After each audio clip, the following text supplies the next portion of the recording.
Supreme court को ये देखना है क्या वो भगवान कृष्ण का रोल करना चाहते हैं या धृतराष्ट्र का। एक गैर कानूनी तरीके से बीजेपी ने इस मुल्क की कॉन्स्टिट्यूशन को सबवर्ट किया कि सुप्रीम कोर्ट से हमें उम्मीद है कि वो इंसाफ करेंगे, मगर साथ ही हम ये भी कहना चाहते हैं कि हमारी जो स्ट्रगल है वो यहाँ के खत्म नहीं होगी। एक गैर कानूनी तरीके से बीजेपी ने इस मुल्क की कॉन्स्टिट्यूशन को सबवर्ट किया और उसके बाद जम्मू कश्मीर के कॉन्स्टिट्यूशन को खत्म किया और हमारी स्पेशल स्टेटस को खत्म किया।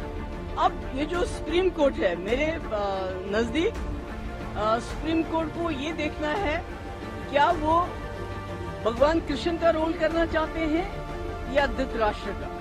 अगर भगवान कृष्ण का रोल अदा करना चाहते हैं तो उनको देखना पड़ेगा कि जो हमारे साथ अन्याय हुआ है, जो पाप हुआ है, उसको दुरुस्त करना पड़ेगा। अगर वो ऐसा नहीं करते तो फिर धृतराष्ट्र की तरह वो जो है आंखों से पट्टी बांध के अगर वो रोल करना चाहते हैं तो वो हम उसमें क्या कहें। हम तो कुछ नहीं कह सकते। हम तो चाहते हैं कि जो सुप्रीम कोर्ट है, क्योंकि पूरे जम्मू कश्मीर के लोग इस वक्त देख रहे हैं सुप्रीम कोर्ट की तरह, क्योंकि एक चीज अभी बची है हमारे जम्मू कश्मीर के मुल्क के रिश्तों में, वो ये सुप्रीम कोर्ट है।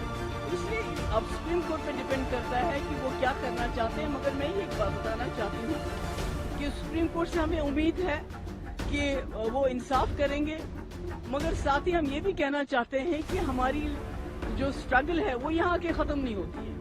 हमारी स्ट्रगल जारी रहेगी। जम्मू कश्मीर का जो तशख्खुस है, जम्मू कश्मीर की जो समस्या है, जिसको समस्या बीजेपी ने बनाया, बीजेपी की जो मदर पार्टीज है, हिंदू महासभा ने बनाया, ने तो जम्मू कश्मीर के लोगों ने खुले दिल से 1947 में इस मुल्क का हाथ थामा था, कुछ शर्तों पे, कुछ सेफगार्ड्स पे।